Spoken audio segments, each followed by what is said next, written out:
So in this video we're going to take a look at the FaceStation 2 thermal imaging camera, which is an optional bolt-on updated version of BioStar for those settings, in addition to the updated firmware, which is now all included in version 4.8 of BreeCS, which I've just released. Version 4.8 of BreeCS also works now with 604 of Net 2. And I've also done a firmware copy as part of the installer to automatically transfer across the firmware files from BreeCS Installer to the BioStar software, so it's easier for the engineer to set up on site. So we'll cover the BioStar. This is version 2.8.2.903, which is a variation on the previous 902. It's got a few more bits and pieces in regards to settings for the thermal camera. You can actually set up some of the settings on the device itself, but because we're going to be using BioStar to set IP addresses, weekend output, etc., it just makes sense to set those settings as well whilst we're there within the BioStar software. So let's start with BioStar. So if we click the device in the list or devices, and I've already, obviously you can see, already installed it, but normally if you're going to be running the thermal, if you've upgraded to version 903 and you're about to upgrade an existing FaceStation 2 and put a thermal imaging camera on it, then you need to make sure that you're running the correct version of firmware, which I believe is 1.3.2. So by default, when you click update, there's nothing there because there's no firmware files that are found, and normally you have to copy them across from the BreeCS installation folder to the firmware folder as part of the BioStar installation. But now within BreeCS version 4.8 installer, when I click install BioStar, it's basically going to launch the installer, and if the installation is successful and the firmware folder exists, as soon as the setup exits, it's going to automatically copy across those files. So if BioStar was not installed and I click cancel, the firmware folder would not exist, therefore nothing will get copied. But when I do click cancel now, because it's already installed, it's going to realise the firmware folder does exist, and it's just going to copy them straight across. Click cancel, it's transferred all those files across, 3 seconds, and then it quits. So now if I click firmware upgrade, it's going to see 131 and 132. So 131 is the older version in the respect of the most recent firmware version without thermal imaging support. So I've just left that one in there just in case. And if you're using thermal imaging, then obviously 1.3.2 is the version you want to use in order for the settings to work on the device itself and for the thermal imaging camera to connect and function. So it's just and again, to install this, you literally just click the one that you want, and it will send the firmware to the device and restart the device automatically for you. So let's just do a quick recap on the settings. So the top section, you can leave as default because there's a set config option, which I'll show you within BreeCS for setting dates and times and formats, etc. Within TCP IP, you do want to make sure that DHCP is unticked, and you manually set an IP address and a subnet mask, and leave the device port as default. You don't actually need a gateway because we're not obviously leaving the local LAN, but this is just pre-filled in because I'm obviously is connected to a network that has internet access, not that we're using that feature. Scroll down, server. You want to make sure this is not ticked, because if it is, the device will try and connect to the server as in BioStar, and obviously we're only using BioStar just to set everything up, so make sure that is unticked. Then scrolling down, click on advanced, and then keep scrolling until we see Wiggend. Obviously I've already set this up, but you would set this from input to output, so we want to output Wiggend default, output mode normal. If you put it in bypass, that basically means that it will just send the credential and it won't give you access granted or denied on the screen. It's relying on inputs to be set up for the device to make the screen flash granted or denied, as in the access control itself taken over. I've actually done a video on the little module on that, so I'll link that down below.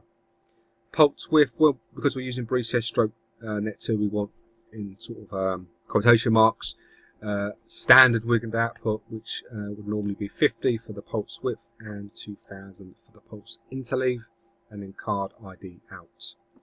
And then because we're running the most recent version of BioStar, we scroll down right to the bottom, we've got the option for the thermal camera. There's a few little bits and pieces that have been added since version 902, and when 902 was released, they'd actually say to sort of leave this section here as defaults, and obviously if you did encounter any problems, then obviously you could speak with technical and obviously get those adjusted.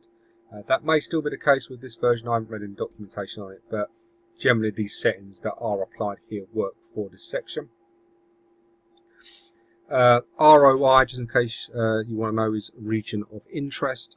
Basically, when you present your face to the face station 2, the thermal imaging camera is going to try and place a box like a detection zone on your forehead, and the region of interest percentages for X and Y, width and height, basically determines the placement of that box and what part of the image that it's going to try and measure in the respect of thermal imaging for temperature detection. So again, everything that's set here I would just leave as default, because that's what Suprema recommended.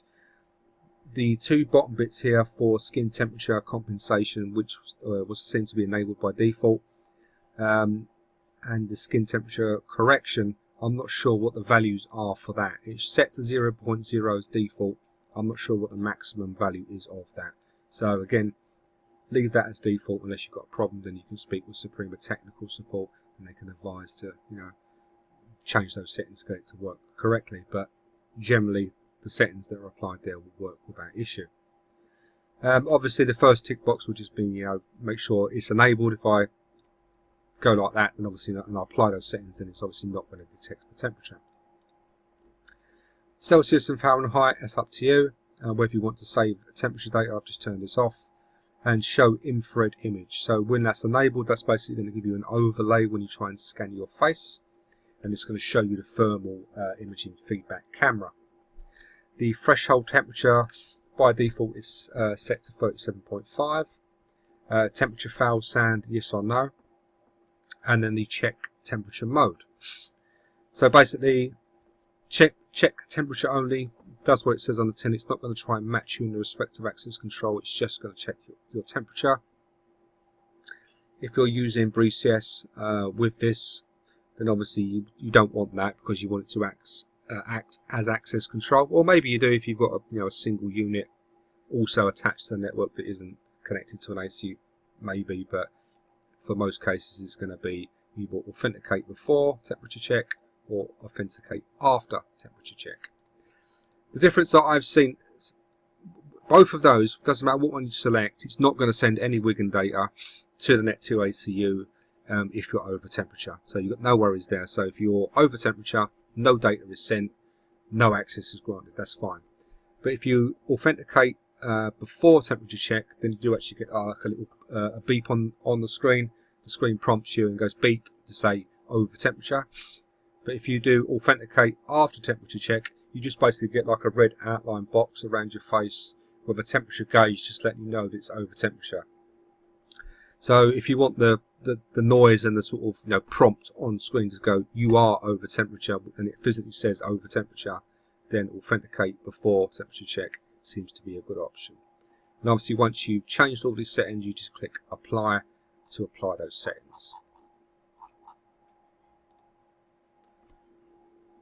Now moving over to BreeCS, so obviously once that's done, your device is on the network, it's all set up, no problem at all. Something I didn't cover last time was actually setting up BreeCS in the respective IP addresses for those devices. I've already got a face enrolled, so when I do actually set the IP address up, it's actually going to synchronize a single user myself. But normally you wouldn't see that. It will just say the device is set up, I can connect to it, no problems at all.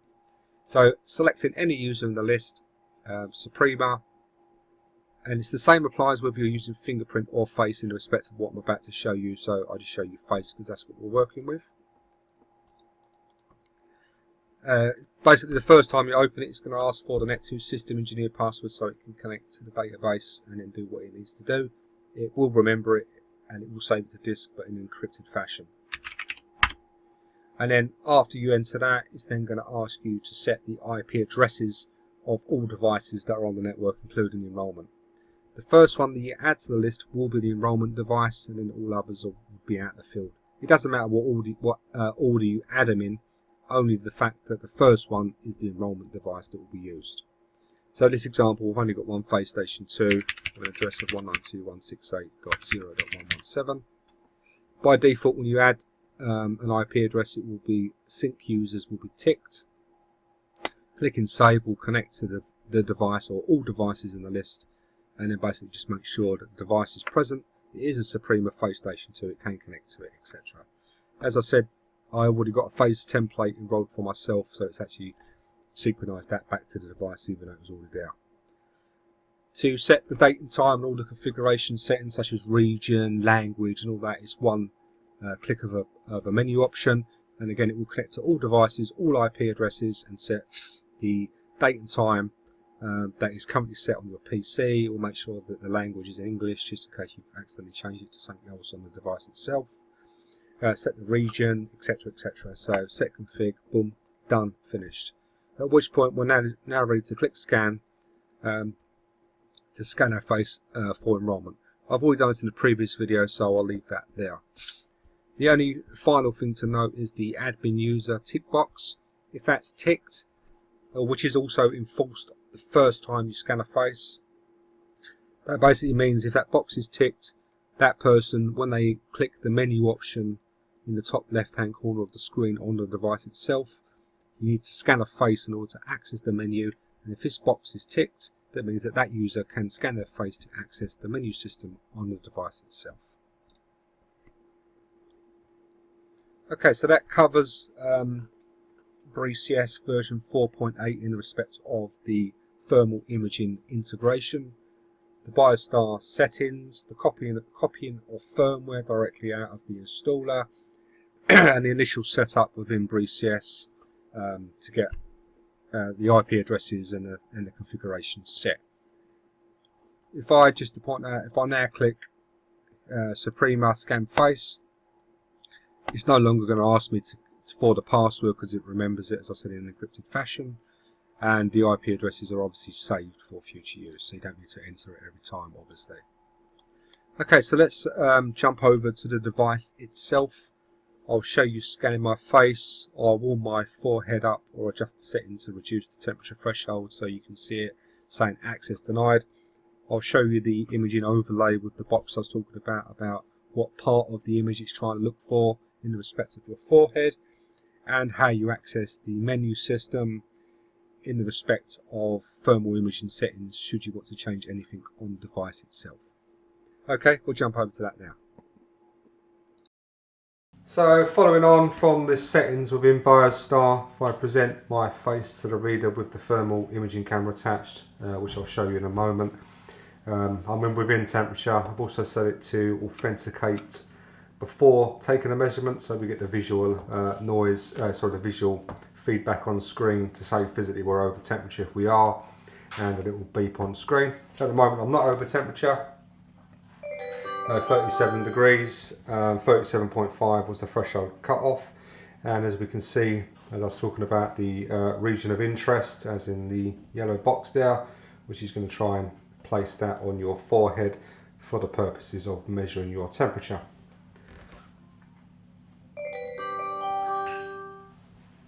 So now if I grab a cup of hot water, I'm just going to put that on my head just to heat up my forehead rather than putting the cup on the camera. And now if I present my face, as we can see we're over temperature. As we can see we've got the noise exceeded threshold, and if you've got the other setting where you're just doing temperature before authentication, you just get the box outline in red and the little temperature gauge, and that's it. So now if we press the 4 squares in the top left hand corner to access the menu, as I said, the first time you scan a face it's going to enforce the policy for an admin user, and the rest are optional. So admin menu, present my face, and then grants me access to the device menu, device, and then scroll to the bottom, and then thermal camera, and this is where you can set various settings for the camera itself. But obviously we've already covered all of this in BioStar, so this is just like maybe you want to do a quick change of the temperature threshold for whatever reason, but BioStar will be the best option to set settings for all devices that are on the network. But that's where the menu system is should you need to access it.